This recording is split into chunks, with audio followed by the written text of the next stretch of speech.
महाराष्ट्र आणि जिल्हा स्तरावरती आणि त्याचबरोबर काही तालुक्यांनाही आपण आज वितरण केलेलं आहे। सर्वसाधारणतः इथे 80 ते 100 लोकांचे आयडी कार्ड आपण तयार केलेले आहेत आणि दिलेले आहेत।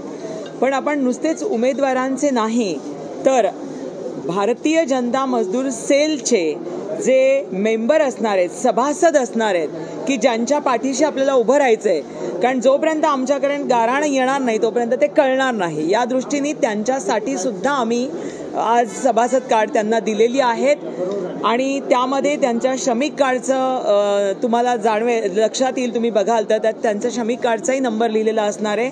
ते दरवर्षी रिन्यू केलं जाणार आहे।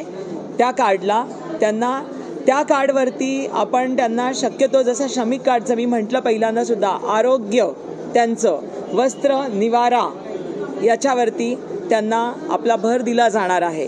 त्यामुळे ह्या श्रमिक कार्डच्या सगळ्या सुविधा त्यांना मिळाल्या पाहिजेत आणि यासाठीच आपण ते कार्ड त्यांना भारतीय जनता मजदूर सेलमधूनही दिलंय। आज आपण काही कार्ड आपण आत्ता जे कार्ड केलेत ते जवळजवळ आपण 100 कार्ड आणलेले आहेत। त्यापैकी वितरण इथं बऱ्याच जणांची अनुपस्थिती राहिल्यामुळं माझ्या मते दोन्ही स्टेट आणि हे म्हणून नाही म्हटलं तरी आपण 40 ते 50 कार्ड तर नक्कीच वाटलेले असावेत।